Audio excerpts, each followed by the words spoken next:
Hello YouTube, welcome to the channel. If you get something out of the content that I put up here, I'd really appreciate it if you subscribe and give me a like on these videos. It can make a real difference in the algorithms and how they share content with other channels. Also, if you're interested in some one-on-one Skype sessions, you'll find a good email on me in the description of every video I put up.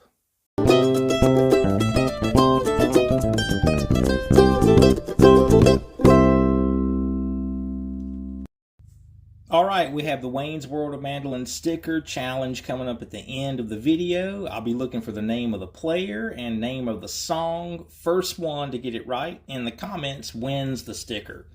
Today we're going to talk about shifting, good shifting habits on the mandolin. And when we talk about moving to different positions on the fretboard, the first thing I want to point out, it's a lot of people feel like that has something to do with harmony, like that this would be first position if I were playing this G double stop, second and fifth fret, that second position would be here up to that third above where we're starting.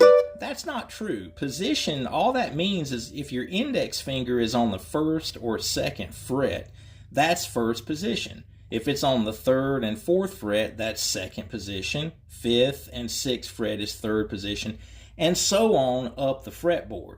It's super easy to feel like that shifting is always going to be those huge leaps up and down the fretboard that we memorize in some of the tunes that we play that involve that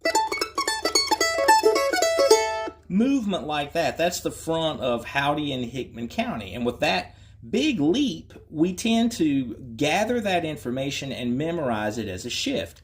But that could easily be happening in a very subtle kind of way. But if we don't map that out with a really good habit that we're building into what we're playing, it could cause something, it could cause you to misfire and struggle or kind of get your fingers tangled up. I want to demonstrate that with a really, I like to call it a subtle shift, just from first to second position. I'm going to use the intro to Mansions for Me to demonstrate this one phrase in particular. So that intro,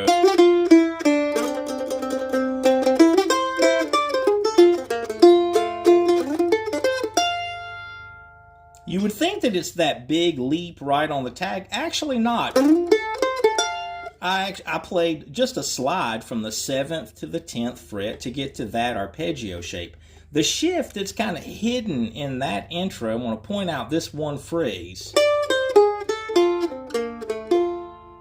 That's a shift from second to first position. So we have two different options here that are healthy. We tend to, as a point of reference, we want to shift either on an open string or a half step. So when I play this phrase, when I get down to that open A, look, I'm playing 5 to 3 on the A string, so I'm in second position.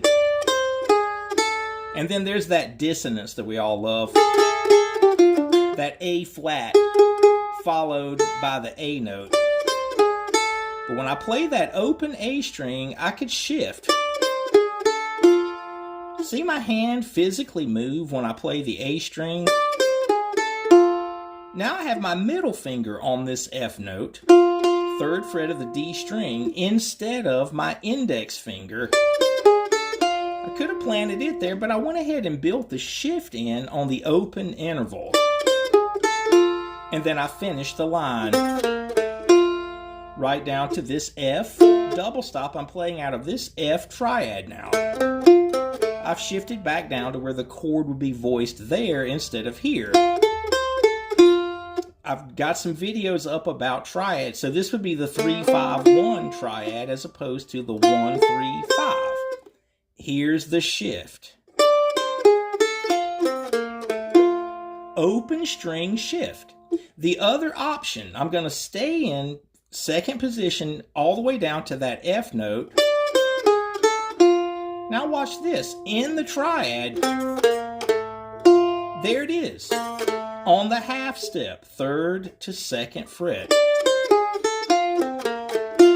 Both are perfectly acceptable ways that we would learn to execute this intro and it's bigger than the intro. What we're doing here is developing a good habit of noticing that the shift is either going to come on the half step or the open string, one of the two. And it honestly doesn't matter which. I don't even think I would do it consistently the same way. Both of those feel very natural to me. So kind of, again, make this your point of reference. Shift on an open string or a half step. Okay, now for the sticker challenge, going way back on this one.